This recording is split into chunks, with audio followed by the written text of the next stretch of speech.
बिस्मिल्लाहिर्रहमानिर्रहीम। अस्सलाम वालेकुम। आज की इस दिलचस्प, सबक आमूज और तारीखी वाक़ये में खुशामदीद। ये एक तारीखी वाक़या है। उम्मीद है कि ये आपको अच्छा लगेगा और मज़ीद इसी तरह के वाक़यात के हमारे चैनल सब्सक्राइब करना भूलना नहीं। एक दौर था जब एक नौजवान मिस्र के शाही महलों में शहजादों जैसी जिंदगी गुजार रहा था। इज्जत, दौलत, ताकत और शान और शौकत सब कुछ इसके कदमों में था। फिरौन के दरबार में इसकी परवरिश हुई रेशमी लिबास, सुनहरी हाल और खादमों की कतारें इसकी रोजमर्रा जिंदगी का हिस्सा थी। मगर तकदीर को कुछ और मंजूर था। अल्लाह ताला अपने बरगुज़ीदा बंदों को आजमाइशों से गुजार कर बुलंद मकाम अता फरमाता है। एक दिन ऐसा आया जब एक लम्हे की गैर इरादी लग़ज़िश ने इसकी पूरी जिंदगी का रुख बदल दिया। एक मजलूम की मदद करते हुए इसके हाथ से ऐसी ज़र्ब लगी कि एक शख्स की जान चली गई। खबर आग की तरह फैल गई और फिरौन के दरबार तक जा पहुंची। हुक्म सादिर हुआ कि मूसा को गिरफ्तार करके कत्ल कर दिया जाए। रात अभी बाकी थी कि एक खैरखा शख्स दौड़ता हुआ आया और सरगोशी में बोला कि दरबार में आपके कत्ल का फैसला हो चुका है, फौरन निकल जाएं। हजरत मूसा अलैहिस्सलाम ने एक लम्हा ताखीर ना की। न कोई सामान, न सवारी, न मंजिल का इल्म, बस अल्लाह पर कामिल भरोसा और सामने एक तवील सुनसान सफर। जो कल तक मोहल्लों का वारिस था, आज रेगिस्तान का मुसाफिर बन चुका था।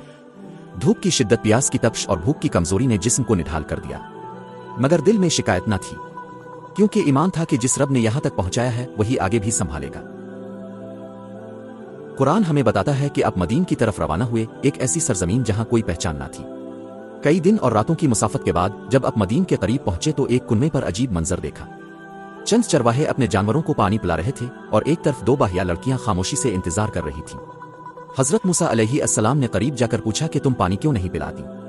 उन्होंने अदब से जवाब दिया कि हम इंतजार करती हैं यहां तक कि ये लोग हिट जाएं, हमारे वालिद बहुत बूढ़े हैं। ये सुनकर गैरत और रहम का जज्बा बेदार हुआ। आप कुनवे की तरफ बढ़े जहां एक भारी पत्थर रखा था जिसे हटाने के लिए कई आदमियों की जरूरत पड़ती थी, मगर अल्लाह के नबी ने तन्हा इसे हटा दिया। पानी निकाला और उन लड़कियों के जानवरों को पिला दिया। काम मुकम्मल होने के बाद अब एक दरख्त के साए में बैठ गए। जिस्म थका हुआ था, पेट खाली था, मगर दिल जिंदा था। वहीं वो दुआ निकली जिसने तकदीर का रुख बदल दिया। ए मेरे रब, जो भलाई भी तो मेरी तरफ नाजिल करे, मैं इसका सख्त मोहताज हूं। ये दुआ आजिज़ी, इंकिसारी और कामिल भरोसे की अलामत थी। अभी दुआ खत्म भी ना हुई थी कि उन्हीं में से एक लड़की हया के साथ चलती हुई आई और कहने लगी कि मेरे वालिद आपको बुला रहे हैं ताकि आपके एहसान का बदला दे सकें। ये सिर्फ खाने की दावत न थी बल्कि इज्जत और मुस्तकबिल का दरवाजा था। हजरत मूसा अलैहिस्सलाम ने फरमाया कि मैं आगे नहीं चलूंगा, तुम पीछे चलो, रास्ता बदलना हो तो कंकरी फेंक देना। ये था नबी का किरदार, हया और अमानत की जिंदा मिसाल। जब आप इस बुजुर्ग के पास पहुंचे तो वो हजरत शुएब अलैहिस्सलाम थे, नेक दिल और साहिब हिकमत। अपने सारा वाकया बयान किया। हजरत शुएब अलैहिस्सलाम ने फरमाया, खौफ न करो, तुम जालिमों की सरजमीन से निकल आए हो। ये अल्फाज दिल के लिए सुकून का सामान थे। इसी लम्हे तकदीर एक नए बाब की तरफ बढ़ रही थी। मदीन की सरजमीन पर कई साल गुजर चुके थे। वही मूसा अलैहिस्सलाम जो कभी मिस्र के शाही महलों में पले बड़े थे, अब सादा जिंदगी गुजार रहे थे। सुबह तुलुआ आफ्ताब से पहले बकरियों को चरागाह की तरफ ले जाना, दिन भर सख्त धूप में रहना और शाम को थके कदमों के साथ वापस लौटना, ये सब उनकी रोजमर्रा जिंदगी का हिस्सा बन चुका था। मगर यह सिर्फ रोजगार ना था, यह तरबियत थी। अल्लाह ताला अपने चने हुए बंदों को अजीम जिम्मेदारी से पहले सब्र, बर्दाश्त और क़ियादत सिखाता है। मदीन की खामोश वादियों में सितारों भरी रातों के नीचे मूसा अलैहिस्सलाम अपने रब से राज और नियाज करते। मोहल्लों की आसाइशें पीछे रह गई थीं, मगर दिल को जो सुकून यहाँ मिला वो पहले कभी नसीब ना हुआ था। हजरत शुएब अलैहिस्सलाम की सोहबत में उन्हें हिकमत, दानाई और मामलात को समझने का सलीका मिला। ये साल दरअसल रूहानी तैयारी के साल थे। जब मुकर्ररा मुद्दत पूरी हो गई और 10 साल मुकम्मल हुए तो वदा भी पूरा किया गया। मूसा अलैहिस्सलाम अपनी अहलिया के साथ मदीन से रवाना हुए। अब उनके दिल में एक नई पुख्तगी थी। वही रास्ता, वही सहरा, मगर शख्सियत बदल चुकी थी। पहले वो एक मफरूर थे, अब एक बावकार इंसान थे जिसके दिल में अल्लाह पर कामिल भरोसा था। रास्ता तवील था और मौसम सर्द। रात का अंधेरा गहरा हो चुका था। अहलो अयाल साथ थे और सफर की थकन नुमाया थी। अचानक तौर के पहाड़ की समत रोशनी की एक झलक नजर आई। मूसा अलैहिस्सलाम ने अपनी अहलिया से कहा, तुम यहीं ठहरो, मैंने आग देखी है, शायद वहां से कोई खबर अजलती लकड़ी ले आऊं ताकि हम गर्म हो सके। वो इस रोशनी की तरफ बढ़े, मगर जो मंजर उनके सामने आया वो इंसानी तारीख का एक अजीम तरीन लम्हा था। एक आवाज आई, ए मूसा। ये कोई आम आवाज न थी, ये रब कायनात की पुकार थी। इरशाद हुआ, मैं तुम्हारा रब हूं, अपने जूते उतार दो, बेशक तुम मुकद्दस वादितों में हो। ये लम्हा ऐसा था जिसने सब कुछ बदल दिया। एक चरवाहा नबी बन गया, एक मुहाजिर रसूल के मनसब पर फाइज हो गया। अल्लाह ताला ने उन्हें अपना पैगाम अता फरमाया, असा को मोजिज़ा बनाया और हाथ को रोशन निशानी करार दिया। फिर हुक्म आया कि फिरौन की तरफ जाओ। वही फिरौन जिसके महल में कभी उनकी परवरिश हुई थी, अब इसी के सामने जाकर हक का ऐलान करना था।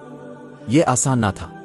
वो जानते थे कि फिरौन ताकतवर, मुतकब्बिर और जालिम है, मगर अल्लाह का हुक्म था और अल्लाह का वदा भी कि वो साथ है। मूसा अलैहिस्सलाम ने आजिज़ी के साथ दुआ की, ए मेरे रब, मेरा सीना खोल दे, मेरा काम आसान कर दे और मेरी ज़बान की गिरा खोल दे ताकि लोग मेरी बात समझ सकें, और मेरे भाई हारून को मेरा मददगार बना दे। ये दुआ इस बात की दलील थी कि क़ियादत तकब्बुर से नहीं बल्कि इंकिसारी से जन्म लेती है। अल्लाह ताला ने दुआ कबूल फरमाई और फरमाया कि हम तुम्हें तुम्हारे भाई के जरिए मजबूत करेंगे। अब एक नया मरहला शुरू होने वाला था। मदीन की खामोशी पीछे रह गई थी और सामने मिस्र का दरबार था। हक और बातिल का टकराव करीब था। एक तरफ रब का पैगाम था, दूसरी तरफ ताकत का गुरूर। मूसा अलैहिस्सलाम जानते थे कि यह रास्ता आसान नहीं होगा, मगर उन्होंने ये भी जान लिया था कि जिस रब ने रेगिस्तान में उनकी हिफाजत की वही दरबार फिरौन में भी उनके साथ होगा। यूं मदीन की तरबियत मुकम्मल हुई और नबुव्वत की जिम्मेदारी का आगाज हो गया। अगला मंजर तारीख का वो बाब है जिसमें समंदर रास्ता देता है और गुरूर डूब जाता है। मूसा अलैहिस्सलाम अब मिस्र की सरजमीन में दाखिल हो चुके थे। वही शहर, वही गलियां, वही महल, मगर हालात बदल चुके थे। अब वो महल के परवरदा नौजवान नहीं थे बल्कि अल्लाह के रसूल थे। उनके दिल में खौफ की बजाय यकीन था, कमजोरी की बजाय एतमाद था, क्योंकि उन्हें मालूम था कि वो अकेले नहीं, रब कायनात उनके साथ है। वो अपने भाई हारून अलैहिस्सलाम के हमरा दरबार फिरौन में हाजिर हुए। दरबार सजा हुआ था, वज़रा, सरदार और दरबारी मौजूद थे। फिरौन तख्त पर बैठा गुरूर से मुस्करा रहा था। इसने मूसा अलैहिस्सलाम को पहचान लिया। तंजिया अंदाज में बोला, क्या हमने तुम्हें अपने घर में परवरिश नहीं दी? क्या तुमने एक शख्स को कत्ल नहीं किया था? यह पुराना इल्जाम था, मगर मूसा अलैहिस्सलाम ने हक के साथ जवाब दिया। उन्होंने फरमाया कि वो एक गलती थी और फिर साफ अल्फाज में ऐलान किया कि वो रब अल आलमीन के रसूल हैं। उन्होंने फिरौन को तौहीद की दावत दी और बनी इसराइल को आज़ाद करने का मुतालबा किया। फिरौन हंस पड़ा। इसने तकब्बुर से कहा, रब अल आलमीन कौन है? ये वो सवाल था जो दरअसल इनकार की अलामत था, मगर मूसा अलैहिस्सलाम ने ना झिझक दिखाई ना खौफ। उन्होंने आसमान और ज़मीन के रब का तारुफ कराया। फिरौन ने चैलेंज दिया कि अगर तुम सच्चे हो तो कोई निशानी पेश करो। मूसा अलैहिस्सलाम ने अपना असा ज़मीन पर डाला, वो अजदहा बन गया। फिर हाथ गिरेबान में डालकर निकाला तो रोशन हो गया। दरबार में खलबली मच गई। फिरौन ने फौरन इल्जाम लगाया कि यह जादू है। इसने मुख भर के बड़े जादूगरों को बुलाया ताकि मुकाबला हो। मुकर्ररा दिन आया। एक बड़ा मैदान सजा, लोग जमा हुए। जादूगरों ने अपनी रस्सियां और लाठियां डालें जो लोगों की आंखों में सांपों की तरह दिखाई देने लगे। मंजर खौफनाक था, मगर अल्लाह ने फरमाया, डरो मत, तुम ही गालिब रहोगे। मूसा अलैहिस्सलाम ने असा डाला, वो हकीकी अजदहा बनकर सबको निगल गया। जादूगरों ने फौरन सच पहचान लिया। वो सजदे में गिर गए और ऐलान किया कि हम मूसा और हारून के रब पर ईमान लाए। ये मंजर फिरौन के लिए नाकाबिले बर्दाश्त था। इसने धमकी दी कि तुम्हारे हाथ पांव काट दूंगा और सूली पर चढ़ा दूंगा, मगर ईमान दिलों में उतर चुका था। जादूगरों ने जवाब दिया कि हम अपने रब की तरफ लौटने वाले हैं। इसके बाद आजमाइशों का सिलसिला शुरू हुआ। तूफान, टिड्डियां, खून का अजाब, निशानियां जाहिर होती रहें, मगर फिरौन हर बार वदा तोड़ देता। आखिरकार हुक्म हुआ कि बनी इसराइल को लेकर रातों रात निकल जाओ। मूसा अलैहिस्सलाम अपनी कौम को लेकर रवाना हुए। पीछे फिरौन का लश्कर ताकुब में था, आगे समंदर, पीछे दुश्मन। कौम घबरा गई और कहने लगी, हम तो पकड़े जाएंगे। मगर मूसा अलैहिस्सलाम ने यकीन से फरमाया, हरगिज नहीं, मेरा रब मेरे साथ है, वो जरूर रास्ता निकालेगा। हुक्म हुआ कि असा समंदर पर मारो। पानी दो हिस्सों में तकसीम हो गया।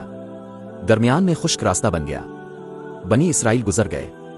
फिरौन अपने गुरूर में पीछे दाखिल हुआ। जैसे ही वो दरमियान में पहुंचा, पानी मिल गया। गुरूर डूब गया, तकब्बुर फना हो गया और हक को फतह नसीब हुई। यूं एक मुहाजिर, एक चरवाहा, एक साबिर इंसान अल्लाह के हुक्म से तारीख का अजीम रहनुमा बन गया। इस किस्से का पैगाम वाज़ेह है, जो अल्लाह पर भरोसा करे इसके लिए समंदर भी रास्ता दे देते हैं, और जो गुरूर करे वो अपनी ताकत समेत डूब जाता है। ये अंजाम था जुल्म का और ये कामयाबी थी यकीन की। और यही इस दास्तान का आखिरी सबक है।